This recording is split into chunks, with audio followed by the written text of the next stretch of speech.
नमस्कार। आज हम प्रेमचंद के मशहूर उपन्यास रंगभूमि इस पर आधारित कुछ नोट्स और विश्लेषण देख रहे हैं। जी। और ये स्रोत इसे सिर्फ एक कहानी की तरह नहीं देखते, बल्कि एक आप कह सकते हैं गहरे सामाजिक और दार्शनिक मंथन की तरह पेश करते हैं। बिल्कुल। तो आज हम कोशिश करेंगे कि इन स्रोतों में थोड़ा अंदर तक जाएं और समझें कि रंगभूमि के बारे में ये क्या खास बातें बता रहे हैं। कौन से ऐसे पहलू हैं जो शायद पहली नजर में पकड़ में ना आए। हाँ, जरूर। शुरुआत करते हैं उपन्यास के बिल्कुल केंद्र से, नायक सूरदास। स्रोत इस बात पर काफी जोर देते हैं कि वो एक अंधा भिखारी हैं। ये बात ही अपने आप में थोड़ी चौंकाने वाली है ना? हाँ, ये तो है।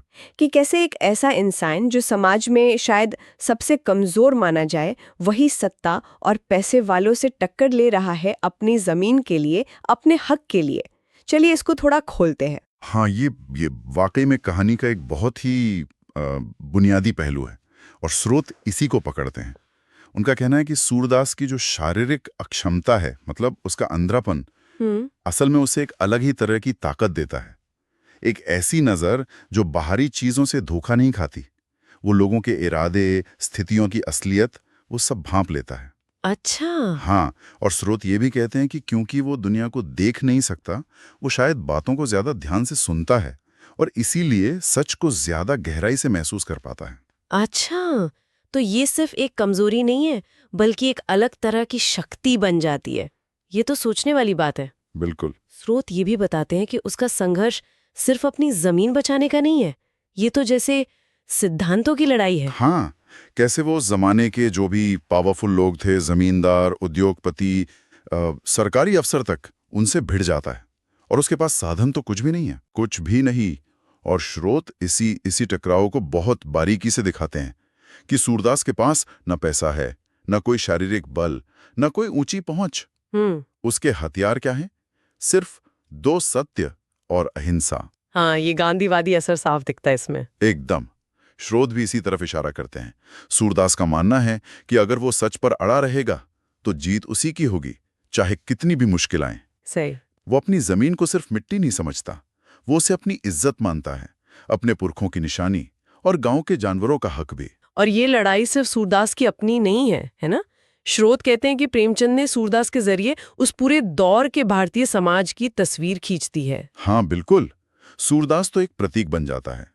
उसके आसपास की जो दुनिया है, गांव के वो सीधे साधे किसान, उनकी लाचारी, फिर वो सूदखोर महाजन, चालाक जमींदार, अंग्रेजी हुकूमत के अफसर, उनकी नीतियां, ये सब मिलकर उस समय का पूरा माहौल बना देते हैं। सही। स्रोत इस बात पे खास ध्यान देते हैं कि प्रेमचंद ने किसानों की बेबसी को कितनी सच्चाई से दिखाया है।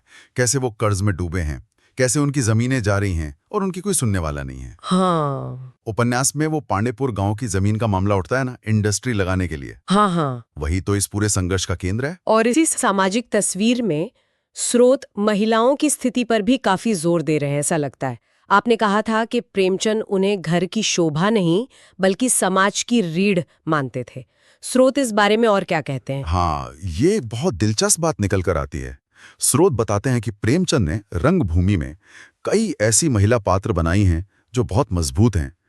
उस जमाने के हिसाब से तो ये बहुत क्रांतिकारी बात थी। अच्छा। जैसे सोफिया का किरदार, वो सबसे बड़ा उदाहरण है। एक पढ़ी लिखी ईसाई महिला जो सामाजिक बंधनों को, धार्मिक कट्टरता को चुनौती देती हैं। वो सूरदास के संघर्ष में उसका साथ देती है और खुद भी अपने उसूलों के लिए लड़ती है।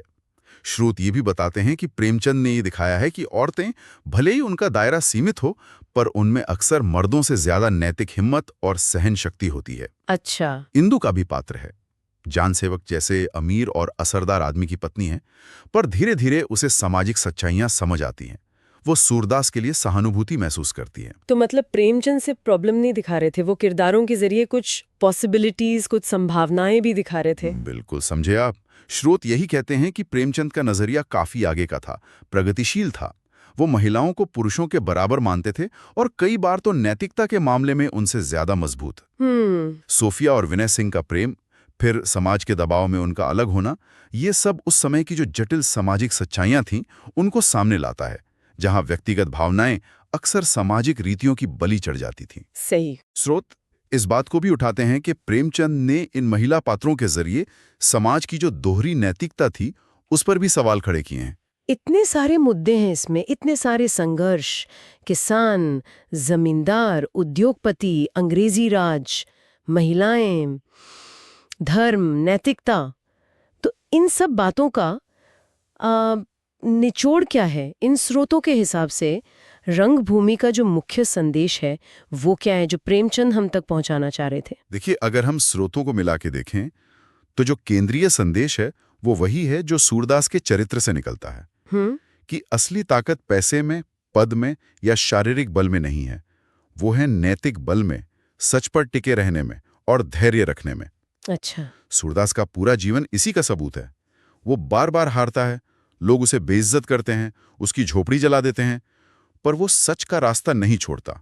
सही कहा। स्रोत इस बात पर जोर देते हैं कि प्रेमचंद ये दिखा रहे हैं कि अन्याय के सामने अगर आपने हथियार डाल दिए तो वही असली हार है, भले ही बाहर से आप जीत भी जाएं। और बहुत महंगा भी पड़ जाता है ना?